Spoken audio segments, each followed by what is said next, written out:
Okay, thank you, and thank you for inviting me. Pleasure to be here.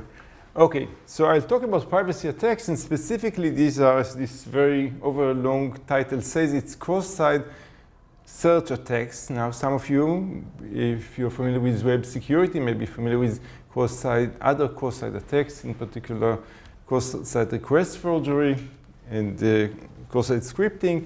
But as you will see, these are very different form of cross-site attack. Okay, and it is joint work with my student Nathaniel Gelar-Enter. Please, okay. What we'll talk about, I'll give a brief background on these sort of attacks, motivate them a bit, and discuss the challenges which are facing these sort of attacks. Due to these challenges, many people believe these are not practical attacks, and we are essentially showing that these attacks are quite practical. And I'll present some of the techniques which we've used to actually make the attacks practical. Mostly I'll talk about the inflation techniques that we used, also a bit about the statistical tests, but that will mostly be to present the experiments and results that we obtained. I'll briefly mention some of the follow-up that we've done to allow more diverse searchers searching for items within a very long list of potential items, and then I'll conclude. Okay, so in terms of background, this talk really falls into the area of clouds and security, or clouds and privacy mostly. And many people are using clouds for their data and for different purposes, for many different applications. And people are aware of the fact that when they use cloud services, normally they provide their data to these services, so they expose their privacy and the data to the services. There is, of course, a lot of research about how do we minimize that, how we do offer cloud services using searchable encryption and so on to actually do not require users to completely disclose their data to the cloud providers, but this is not what is essentially happening currently. Currently, if you use a cloud service, you expose all of your data to the cloud provider, so you trust them. So that's, and in fact, this is one of the motivations for many of the cloud services that we use, like Gmail, Google, and many other services. They are built out of, the business model is built out of using the user's data for commercial purposes, and it is legitimate. At least it is as per the user agreement that the users agrees to when they sign up to these services. So users are supposed to be aware that that's a business model. I think most people are aware of this. They are aware that employees, or should be aware that employees of these cloud services may sometimes access their data for different purposes. But are they aware that other people can access their data? And we believe that most people do not expect other people, not the cloud provider or its employees, but other parties unrelated to the cloud provider, to be able to access the data that they store in the cloud. So essentially, we assume that the cloud provider have access to our data for some legitimate or reasonable purposes, but we assume that they are not going to, they're going to protect, in fact, our data so that other people, third parties, cannot access our data. And if you look at Google's privacy policy, as they say, Google essentially work hard to protect our users from unauthorized access. This is just a typical kind of privacy policy that most of these providers would have. So essentially they say, we are doing our best to protect your data from third parties, which makes sense, I guess. I mean, anybody of you actually disagrees? Anybody of you thinks that by using these sort of cloud services, it's okay for your data to be available to other people, other agents? Or you're not using clouds before because of that or so on? No, I guess no. Everybody's happy with this model. Fine. And essentially, this is a trade-off between our security and the use, the importance of the data. Because of this, there is some trade-off. I mean, if these services, as we said, they are built out of using our data for commercial purposes and to encourage people to use these services, to share more data and so on. So there may be some tension between this desire to use the data to maximize commercial impact and the desire to protect our privacy, to secure our privacy. There may be some tension. And this is really the tension that I'm going to talk about today, because the kind of weakness that we have exploited in this attack is a weakness which is due to the desire of these cloud services to make the data as available to many different applications as possible. So because of the desire to maximize the profits and to maximize the use of the data, that's how that we have these sort of vulnerabilities that I'm going to talk about today. And essentially the question, is our data really well protected by these cloud services? So we are going to talk about cross-site search attacks. What are these attacks? These are attacks which allow an attacker to essentially use or abuse the search functionality, different sort of search functionalities that are offered by most of these cloud providers, cloud services, and essentially to obtain an ability to search within our data, to find out some properties of our data within that is kept by this cloud provider. So the search services, which are of course provided by most of these web services, they offer some search capabilities, but of course it is designed for the user, not for an outsider. And essentially we are going to abuse this facility, which is designed to allow search by the legitimate user. We're going to show how these search facilities may be abused to allow a third party to obtain more limited search capabilities into your own data. Okay? So that's the goal. And the point is that we're exploiting essentially this search and a timing side channel, which I'll talk about in a moment, timing or bandwidth side channels.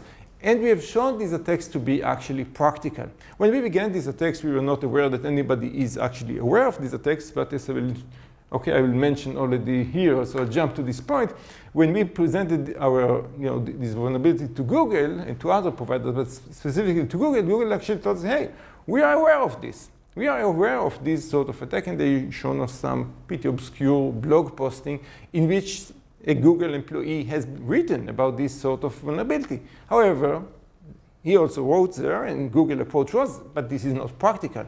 These attacks are not practical. You cannot really get any significant amount of information, maybe a bit here or there, but not anything significant, which already is interesting. I mean, so Google has been aware of this possibility of getting a bit here and there and so on, and by exploring it a bit further, they could have found the same as what we found, right?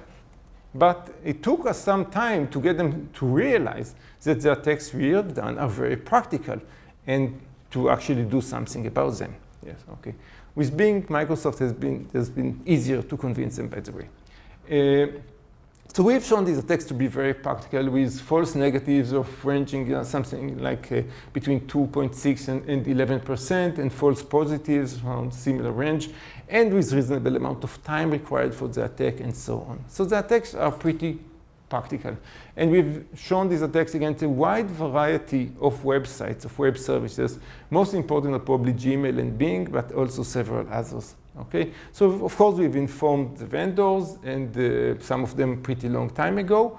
The others we've tested more recently, informed more recently. And these two, Google and Bing, which we informed long time ago, they are in the process of establishing fixes. Google has patched to some extent. We expect them to maybe improve the patch later because it's not perfect now. And Bing are supposed to release the patch in August. Okay, so what actually is the possible danger of this sort of attack? What can we expose with this sort of attack? So we can find stuff like, did the user send or receive or search for specific terms or email or messages with specific content, like a name of a city or a name of a disease or a name or a specific keyword which is used for some business or personal relationship? Yeah?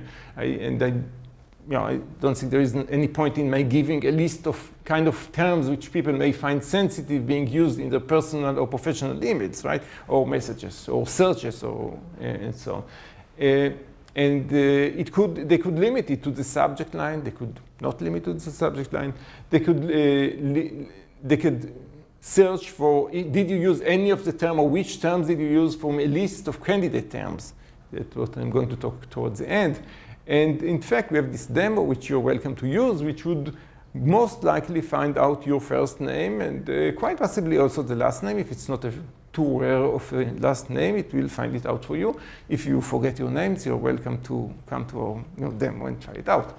And we can find out if you send mail to a specific person. If you have BCC'd a particular person, so supposing you get email from a colleague and you suspect that the colleague may have also BCC'd some other person, you can check it out quite easily, okay? Maybe did he BCC this manager or whatever, or joint colleague, was it put in specific folder, and many other properties like this. We can also search for structured information. For example, credit card numbers, they are usually written in this structured form with several numbers separated by space or whatever, or dash or stuff like that. Then we can search for this sort of information, or phone numbers, this sort of information we can search for, account numbers and so on. Okay, so we can search for a lot of stuff. I think this is significant. Maybe you don't, but I think most people would agree this is pretty significant. Okay, so to begin, it's very important in every security talk. I'm sure you've heard many talks, and it's always critical to understand what is the security, the threat model, the attacker model of the particular paper or defense attack that we are discussing, right? So let's talk about the attacker model here. Actually, I have some hidden foils with some other attacker model, but let's focus on what we have here. So this is the main model people use for web security attacks. It's essentially the rogue website model, where Alice, our innocent user, is approaching some rogue website for whatever purposes we don't know, for some purpose, legitimate purpose, of course, because Alice is a good girl, and she's approaching this website legitimately for a good purpose, but the website is not good, and the website has its own intent, and its intent is to find out something about Alice's account at bob.org. So bob.org is this sort of a web service which Alice is using, subscribing to. Maybe it's her email account or whatever, and the attacker here, 666.net, is using the fact that Alice is approaching the attacker website in order to actually learn some information, to essentially make a request via Alice's browser to this website where Alice has an account, and somehow learn from this information. Okay, learn information from there. Although, of course, when this web service sends back information, it's not supposed to be retrievable by this rogue website. You cannot, if a visitor comes to your website and you're trying to make a request through the browser, you should not be able to get the responses, of course, because then the attack will be trivial. Okay? But still, somehow, the attacker is able to essentially do exactly that, learn some stuff about the responses that Alice gets from her service. Okay? So that's essentially the attacker. The attacker is a relatively weak attacker. He cannot eavesdrop on communication. Of course, he cannot inject or block communication or modify communication, not even spoof traffic, not even send traffic using an incorrect sender IP address. None of these abilities is required in this model. So it's a pretty weak model. Okay. So let's look about how these attacks are happening in a high-level view. So here we have this malicious website, which we talked about before, and here's the computer of poor Alice, which is the user.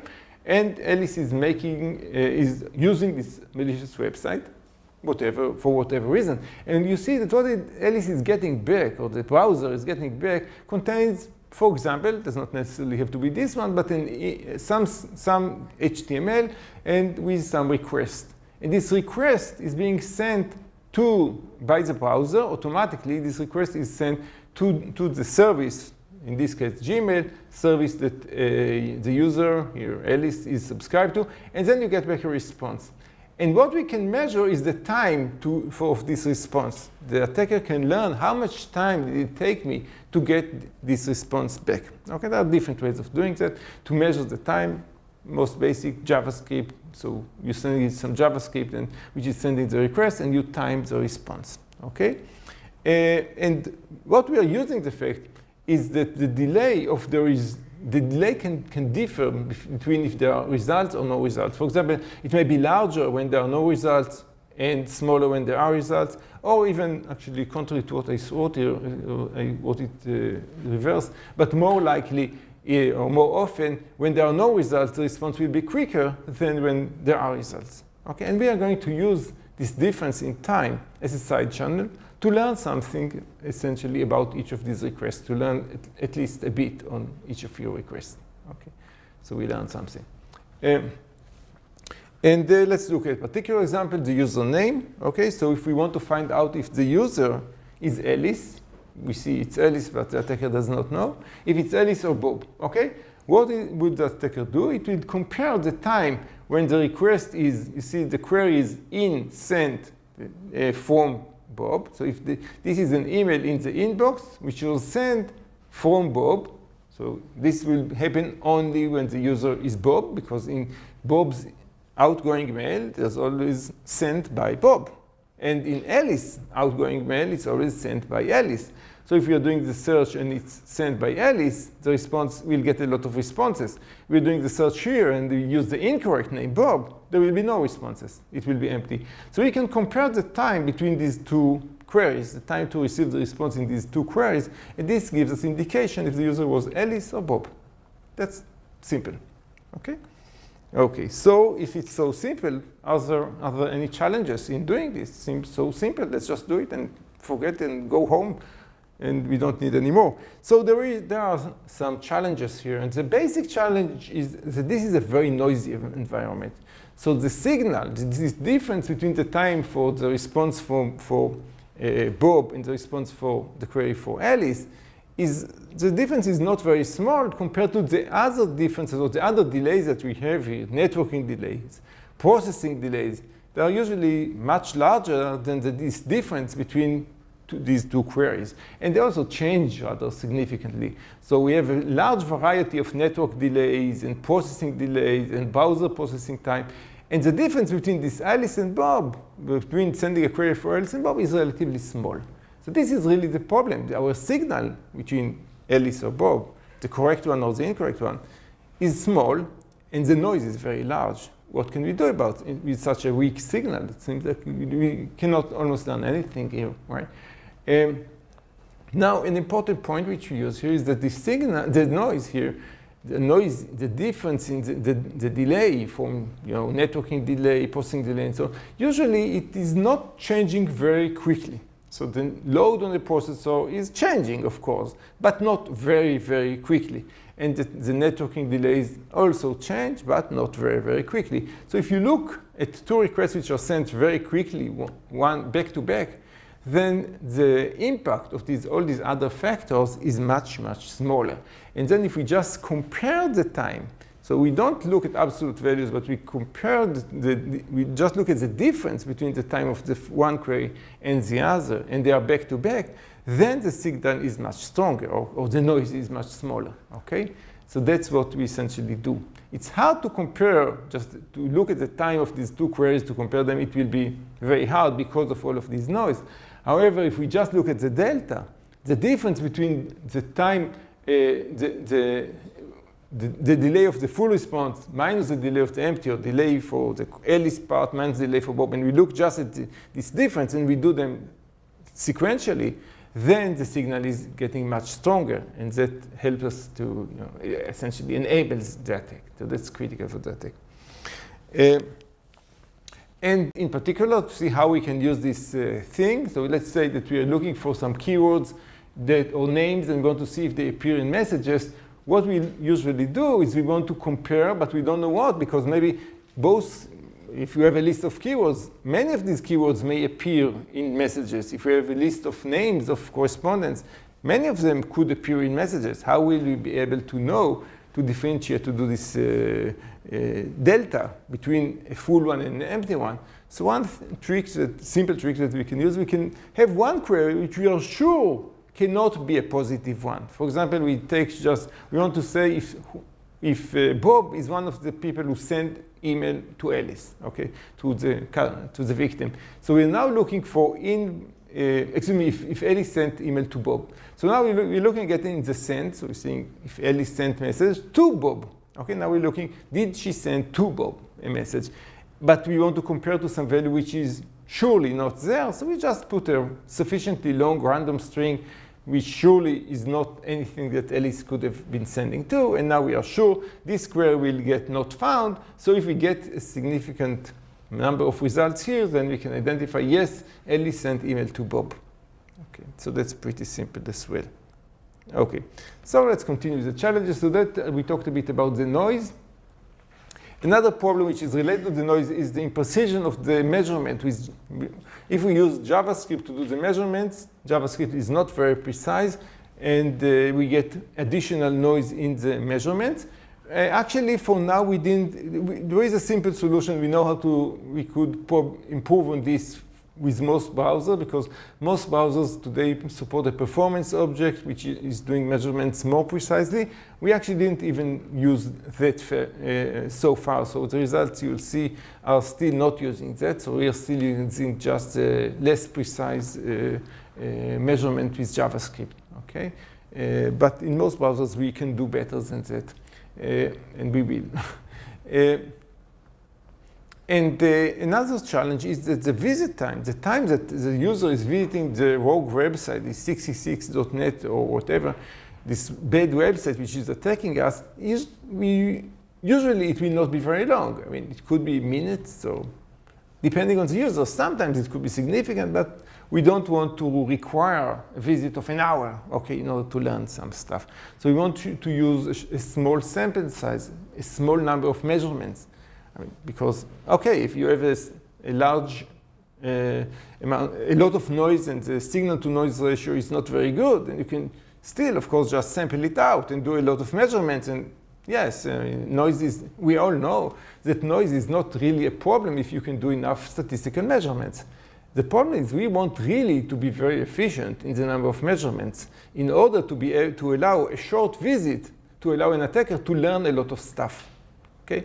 So if we want a short visit of a few minutes to allow the attacker to make several queries and to get highly accurate results, then we want to have small sample size.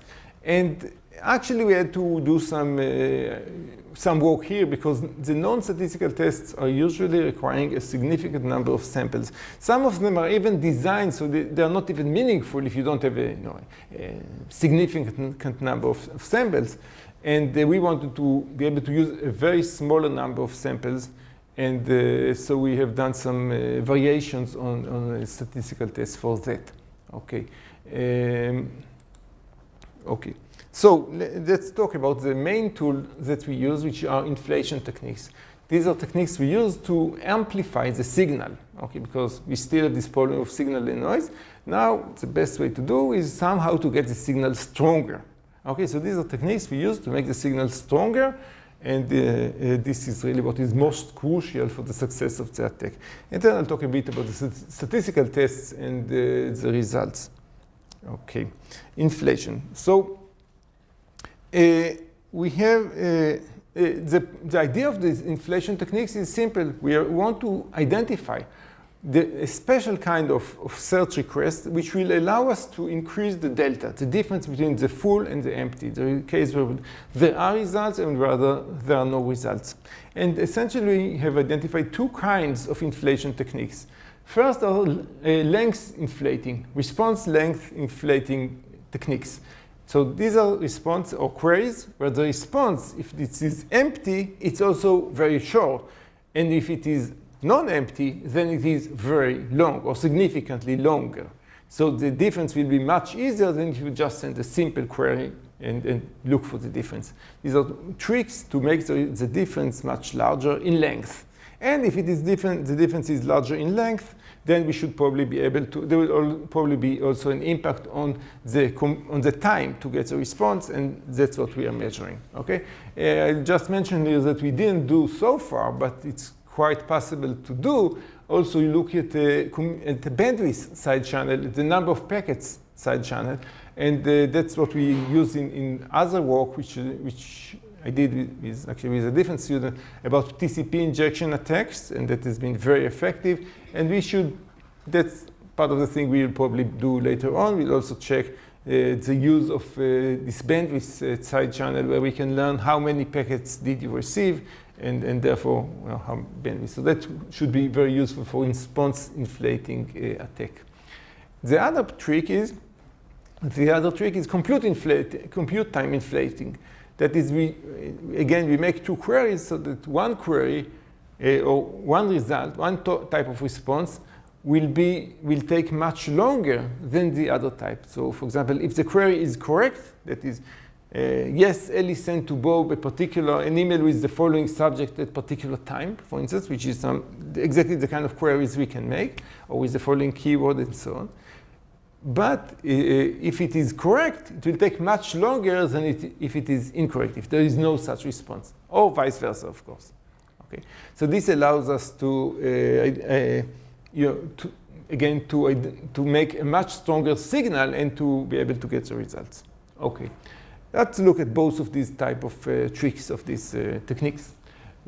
First, response inflating. Okay, and this example is in Bing, in the Bing search engine for searching within your browsing history, for finding out if you have done a search with a particular keyword or whatever. Okay, and here we're using the IID parameter. So there are some parameters to queries in these search engines, which users are not necessarily familiar with all of these parameters. Some of them are not meaningful for the users and are just used for technical purposes of the web service. But of course, the attacker can view them. It's all in JavaScript. You can view them as a user of the service, even if it's protected HTTPS. It does not matter. You can view them yourself as a user, and then you can see these parameters. And this is one of them, the IID parameter, some sort of an identifier.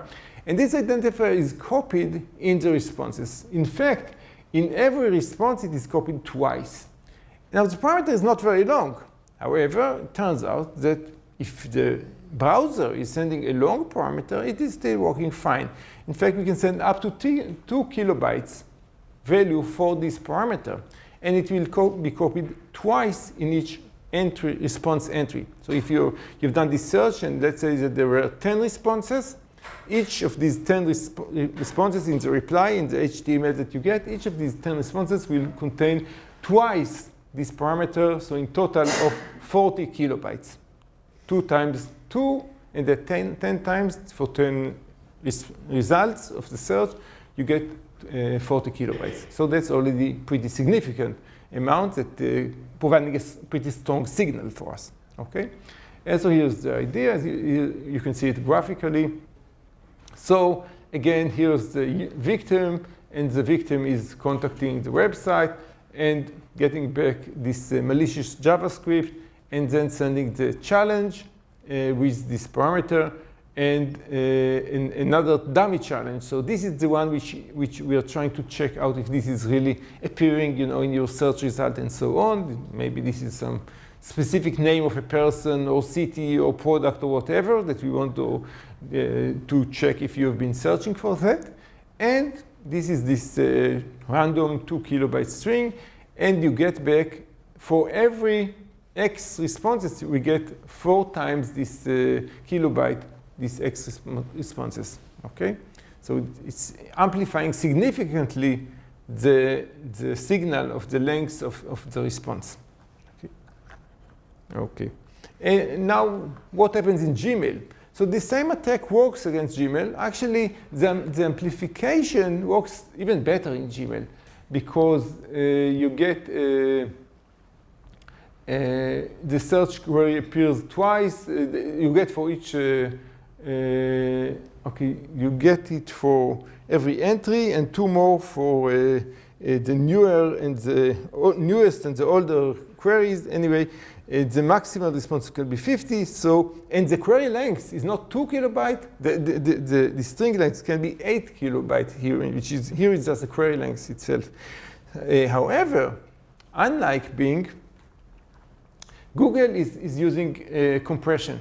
So all the results are compressed, which makes sense, right? And the compression makes the result, the inflating attack, this response inflating attack, it's working, but not as well as it does in Bing, okay? And on the other hand, this is if you just look at the length. So it works a bit better if you look at the computation time, because this zipping and unzipping also takes time. So if you look at time, this signal actually is useful still, okay? But still, it's not as good as the signal we have in Bing. And on the other hand, we have another technique to use against Gmail, which is the compute inflating attack. And here what we are inflating is the computation time. So we are sending, again, queries where if the answer is correct, if you have the correct answer, then it will take a lot of time. And this will work even when the result is just a single query. The signal will be strong enough even for a single query. And how does it work? Pretty simply. We are using some of the more advanced search operators that Google supports, not a very fancy one, the has not operator. So if you do a minus sign, saying, I want results, but not if they contain the following keywords. Okay? So if it has I want a result which contain, let's say, some challenge here. Okay? I want results which contain the word, I don't know, IBM, his company, or whatever. And I do not want any results which contain the following words. And then you're giving a list of words to avoid. Okay? Now, Google will compute these, will check for these has-nots. The has-nots are much more problematic computationally because the way search engine works, they have this reverse dictionary. So to find out if we have results, if we have entries which contain this word, they just look in the dictionary, so that's very efficient. To find out if the responses do not have all of these other terms, they actually have to search over them. And that's that's much less efficient, okay? So now that's taking much longer, only if they found the word. If they don't find the word, they never get to compute these has-not items. So the response is much quicker. They just look up the reverse dictionary. There is nothing there, so they return not there. So response is quickly. Okay? So here we get a very strong amplification of the signal. Okay? The difference is very significant, and it is in computing time, not in network bandwidth. Okay. So now I'll talk a bit about the statistical tests and the experiments and results that we obtained. Okay, statistical terms are very critical to every sort of side channel analysis, detection of signals, and so on, and certainly to the efficiency of this attack. Okay, so we compared quite a lot of statistical tests. We began with kind of classical statistical tests, and we tested quite a large list of classical statistical tests. And we also tested the box test, which is a test suggested also for side channel analysis by CrySP et al. In 2005. And this is a nice, efficient test which tests for the overlap between the lowest percentage, between A and B percentage of two samples that you get, two distributions. And if you find that, if you look at 100 samples from one distribution and another, and you find that between the A and B percentage there is some overlap, you say, okay, these are probably the same distribution. If there isn't any overlap, you say, okay, these are statistically different, they are different distributions. So in particular, if we have queries with dummy queries, let's say, and queries with the term that we are checking now, and we are checking the two sets of queries, and we find that between the, let's say, let's take A to be 5% and B to be 20%. And we find that in one series of results between 5 and 20, the range is between 1 second and 10 seconds. And in the second set of results, the one which we sent with the dummy query, it's between, I forgot the values that they used, of course. Oh, it was between 1 second and 20 seconds, I think. And in the second set, it will be between 30 seconds and 40 seconds. Then there isn't any overlap. It seems that these two are not the same. So the result was not a dummy. Okay, so we learned that. Okay, so that's a very cute little test, very efficient also to actually run. And the idea here is that the lower values are usually better indicative of the delays, because when you have a high delay, it's usually because of some random network delay or processing delay, some context switching or whatever. And these things are random and happen from time to time. But if we just want to get the basic delays, are much more meaningful and more constant, less changing. So that's the basic intuition behind this sort of test. Okay. Now we had to modify this a bit. Just instead of using percentage, A% and B%, we just use A and B. That is between the lowest sample, let's say if A is 0, and if B is 2, and the two lowest, two samples above it. And the reason is simple, that we were able to amplify so much that we didn't need to have so many samples that it would even be meaningful to talk about percentages. Okay, so it actually, we're talking about things like 5 samples or even less usually. So we could use a very small, so it just made sense to talk about numbers and not percentage. But it's the same test essentially. Now I will not talk here, but in the paper you can see some additional tests that we have developed, and they gave us even better results we call them tiny sample tests, and with them we were able to get even better results. Okay, so but let's focusing on these classical tests of this one is the Kolmogorov-Smirnov, and of all the classical tests this was the best, and compare it just to the box test of CrySP. Okay, so here are the results, and these are for we tested in 3 environments: a high-speed network in our campus, a home network, a kind of a wireless home network, and an open wireless, public wireless network, which was less reliable. And here are the false negative results. And you see that it begins with very high percentage in all of them, but that's just for when we have just one entry in the response. So if there was only one time that the term appeared, then it's indeed the tests are not very effective. But if you go to 3 already here or to 5 here, then the results are already useful. You're getting to 20% and quickly enough to almost 0% or very close to 0% of false negatives, okay? Which means that you are very likely to detect if a person has been using this term in, again, email, search, engine history, and so on, okay? And the box test results are mostly better than the Kolmogorov-Smirnov test, okay? Okay. What about false positives? So, in security, we always look at, spam filtering and so on. We always look at false negatives and false positives. And usually, false positives are much more critical. And here you can actually see that the percentages are they're higher, significantly higher. And in fact, even for the box test, they are even usually higher, yes? So, the false positives. However, you should notice that in our particular case, it's not actually a problem. We are talking about an attacker which is applying these tests, not some filtering system of the user. And if there is a mistake here, what does it mean? It means that we saw that a particular user has been searching for, let's say, AIDS. And he did not search for AIDS, so it's just a false positive, okay? But we can just sort of the small number of users that is now suspected of having done this search and just run the test again on them, for instance. And also, usually we'll be testing in any way for several different terms which are indicative of whatever we're interested in, like this particular illness and so on. And therefore, we'll have numerous indicators anyway as an attacker.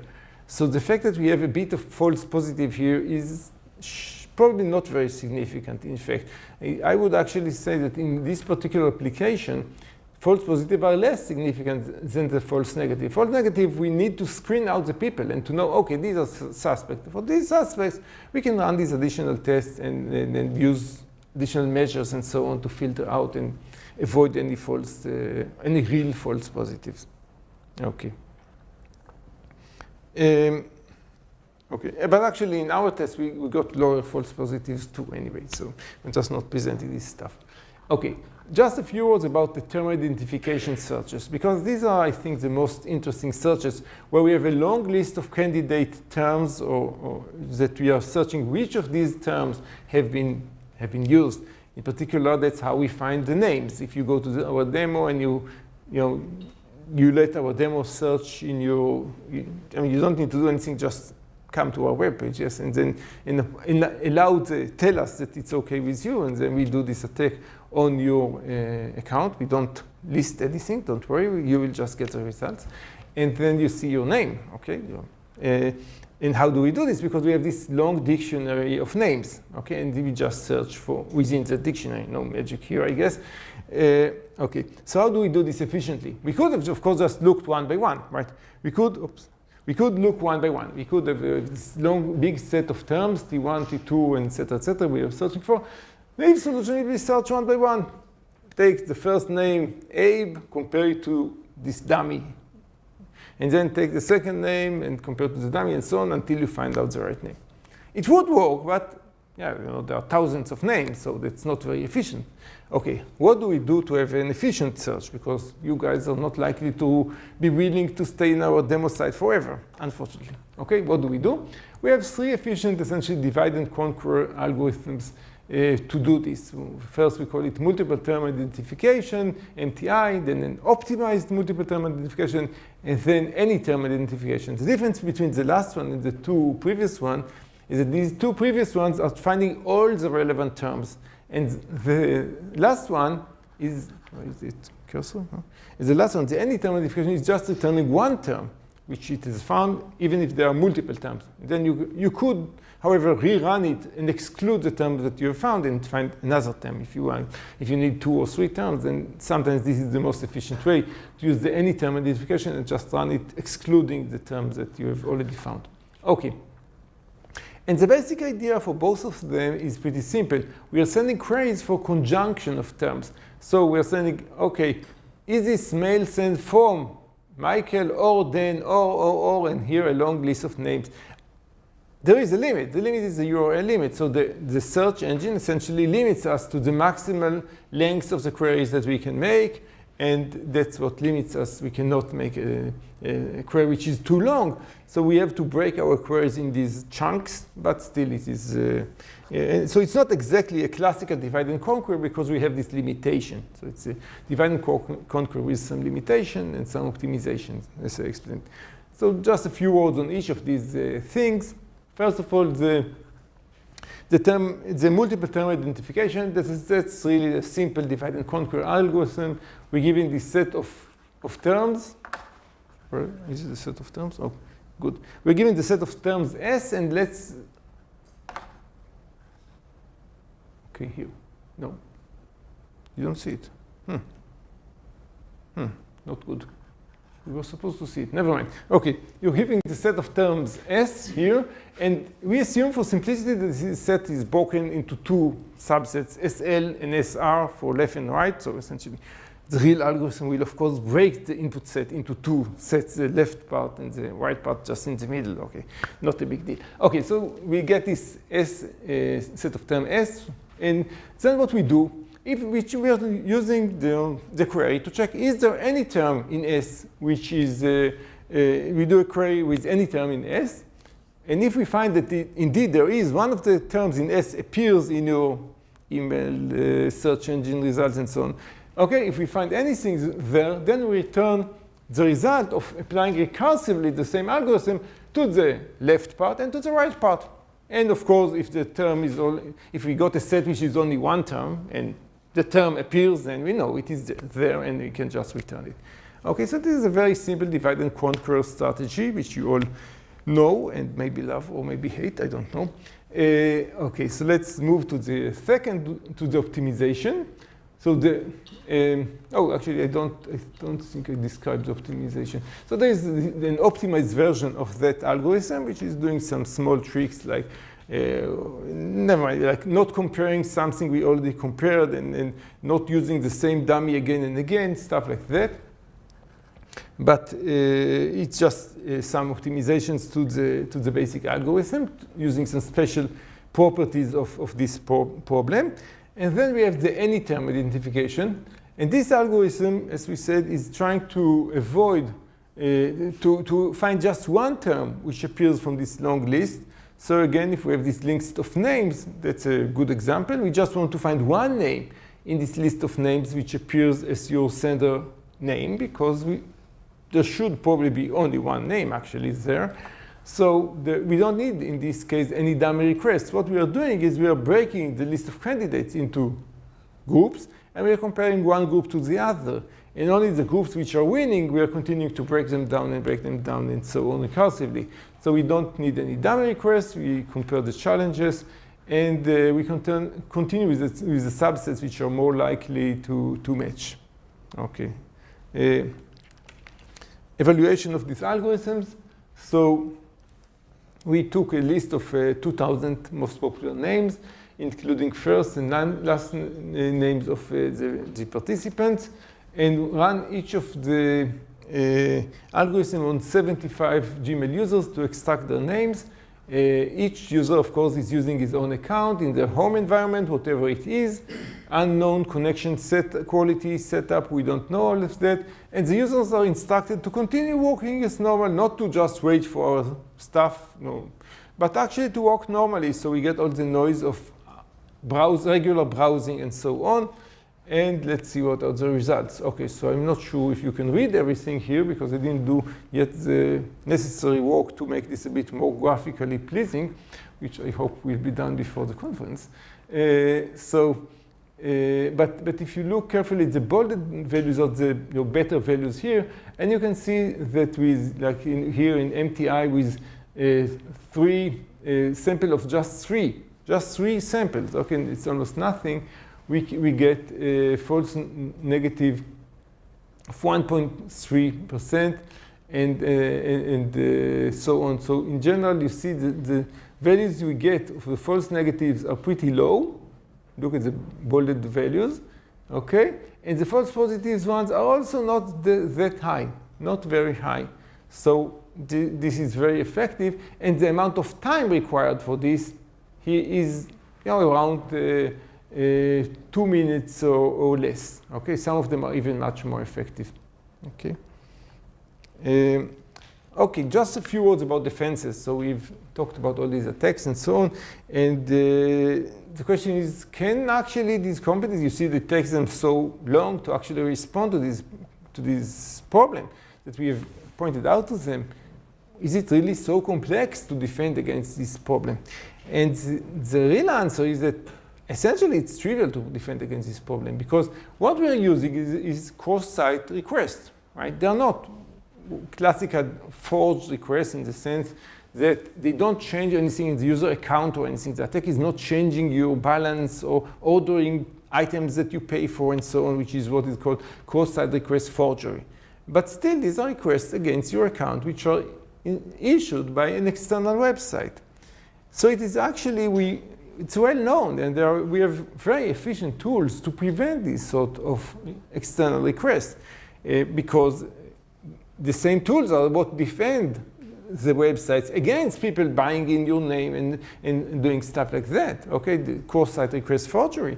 This is a very well-known threat, and the solutions are quite available.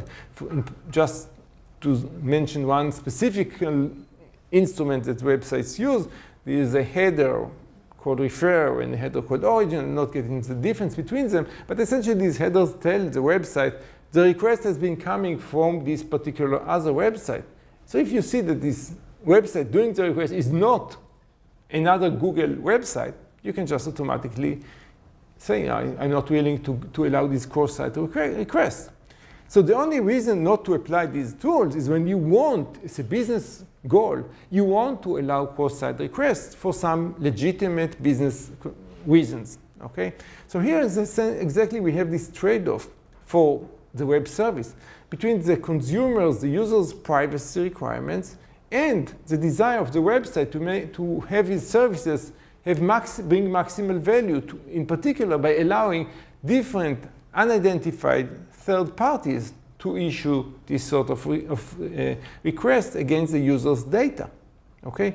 And if the web services did not care about supporting such third-party requests on your data, which are supposed to be just presented to you on the screen, they're not supposed to be sent back to the third party, but still the only purpose is to support different kind of third-party provided web pages with some services presented to the user from Google, from Bing, etc., etc. Okay?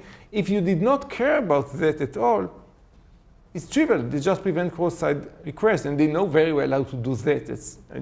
I mentioned some of the methods to do that, but that's a very, very well-known problem, and there are wonderful, very efficient solutions against this sort of problem. The only reason for them to take so long to do it is because they think very carefully about the trade-off between the privacy of the users and the potential loss of some business because some third-party website will not be able to do these queries. Okay, that's the only reason. That's the only thing that makes it non-trivial. Okay. So that's, I think it's important to think about that aspect about, how does this fit with their claims that they are caring so much about our privacy and security. And notice that web services may, what they apparently are, the direction they are going to is not exactly preventing all these sort of cross-site requests, but just restricting requests which are likely to be abused in this sort of attack. For example, limiting the rate of such requests, and it's non-trivial to do these limitations correctly to prevent the attacks. As I mentioned, Google has done already some defense against some fixing to prevent this attack, and the defense they've done so far is actually not a complete defense. We have found how we can still do the attack even after that. So they need to improve it, and that's just because they don't want to do the extreme measure of preventing cross-site requests or allowing it just to specific websites that they know and they trust. Okay, so to conclude, I believe, I hope I convince you that this sort of cross-site search attacks are practical. They are practical against many sites. We've tested sites. Almost every website that we tested was vulnerable to this attack. Web services kind of sites allowing sort of search functionality. Of course, if you have a website that does not have search functionality, it's not very relevant to you, right?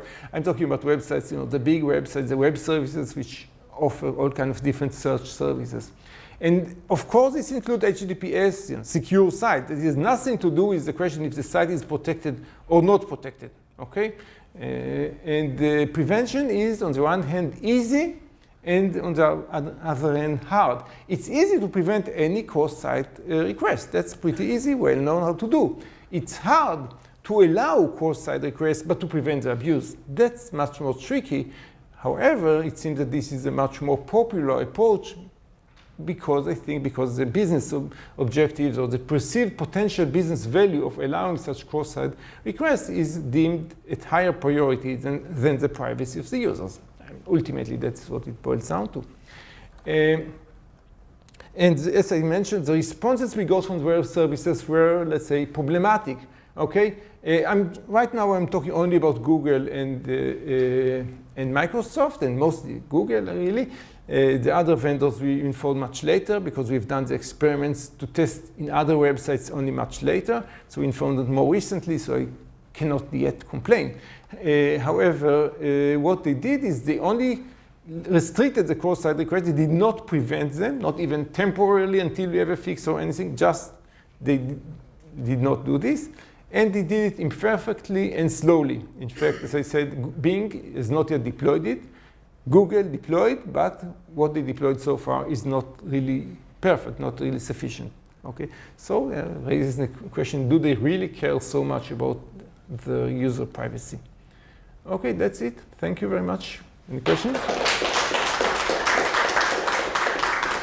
You asked if in traditional security, in filtering, spam filtering, and so on, then when you have false negatives and false positives, it means if you have false negative, it means the attacker has been successful. It has evaded your filter.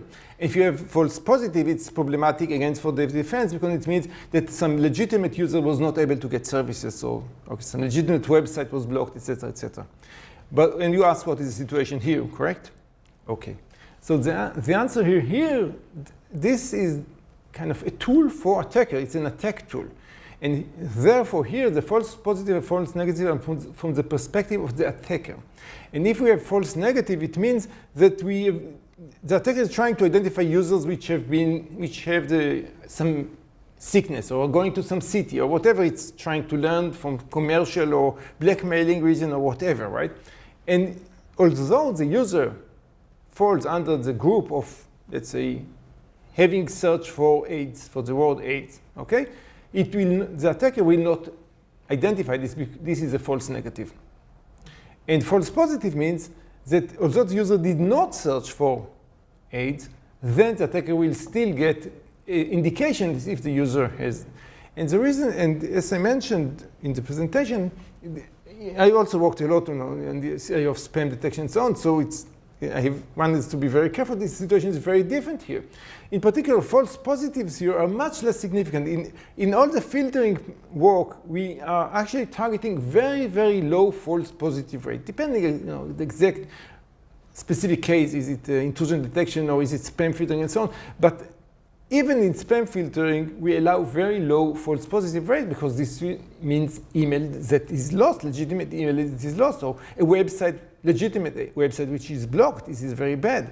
But here, a false positive just means that the attacker is suspecting you of having, searched for HIV, and actually you didn't. But it's not a big deal because, first of all, maybe the attacker does not even care so much because he's doing some commercial or whatever. So he has a mistake, he may not even care so much. He's an attacker, he's not a good guy, right? Secondly, it's very easy for him to do a confirmation. So on the few percentage of users for whom he got this indication, he can run the test again, okay, and then rule out the irrelevant users. How much these attacks can be foiled by introducing random delays, correct? Okay, so introduction of random delays is a well-known technique, a very natural technique to dealing with all kind of these side channel, cover channel techniques. However, it's also known to be not a very efficient one because, well, on the one hand, you're paying for all of your legitimate requests, and on the other hand, well, you're just causing the attacker to require a few more statistical searches. Okay, so the advantage for you is limited, while the advantage is quite limited because you just do a bit more searches. So let's say that with probability half you introduce, let's say you just do low delay, high delay, probability half you do them. Just to make it very simple because you don't want to make a complete lecture out of it, right? But there's a lot of literature on the subject which you can see if you're interested in. That's only if you're introducing random delay. You can also No. minimum delay. Yeah, that doesn't help at all. Okay, but of course, you could just say, I'm providing all the responses in the maximal delay. Okay, that you can do. You can say, I'm just padding. That's padding technique. You can do padding. That's not random delays. You can do padding. But padding is extremely expensive, especially here when we are talking about delay variability, which is huge. And you don't even control all of the delays because some of the delays, like networking delays, you don't even control. You cannot know how much to compensate for networking delays. But even just focusing on the cost, even both of random delays and of padding delays, I think it is quite clear that there is no hope for the web services, which are not even, the business interest here against introducing any sort of additional delays, padding delay, or random delays. Surely they have a business incentive not to introduce more delays, investing a lot of money to provide quick answers because they consider that to be their business interest. I don't think there is any hope of them introducing intentional additional delays just to deal with this sort of threat. Yeah. I think that's not realistic. They will never do that.